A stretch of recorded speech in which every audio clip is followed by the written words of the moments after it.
Hello guys, good morning. Pakita ko lang sa inyo ang aking konting collection dito sa porch ko. Ganda na siya oh. Saka hindi ko alam mga pangalan nito kasi wala siyang pangalan pag binibili ko, but I just like to collect and buy some. Ganda ng huya ko.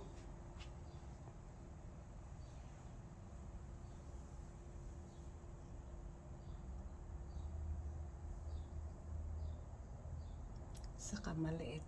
Alam nyo guys, ito orchids, ito Cattleya, tinanim ko siya sa lupa. Nabuhay naman. Ito ay bagong acquire ko, mga 1 linggo pa lang ito. Monstera Thai Constellation. Sa Walmart ko ito nabili.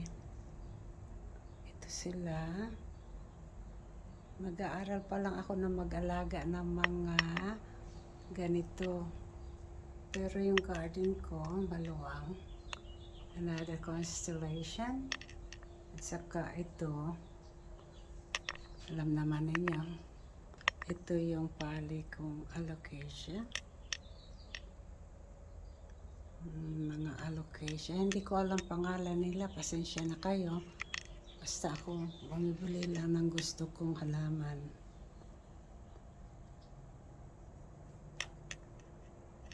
Nandito sila sa labas, sa my porch ko.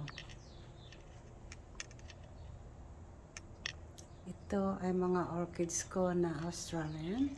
Namumulaklak sila at nandito din sila sa malapit sa kusina ko. Ayan, pintuan.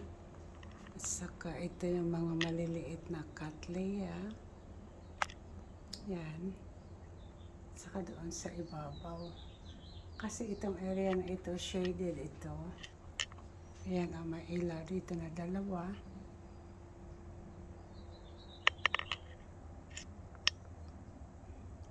Calathea. Ayan. Marami ito pero yan na lang naiwan. Ngayon, mayroon dito na napansin ko na magbubulaklak na itong butterfly amaryllis. Sana nga marami. Hindi ko makita yung ibang anak niya.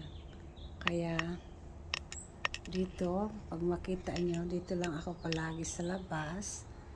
At saka dito ako nagtatambay.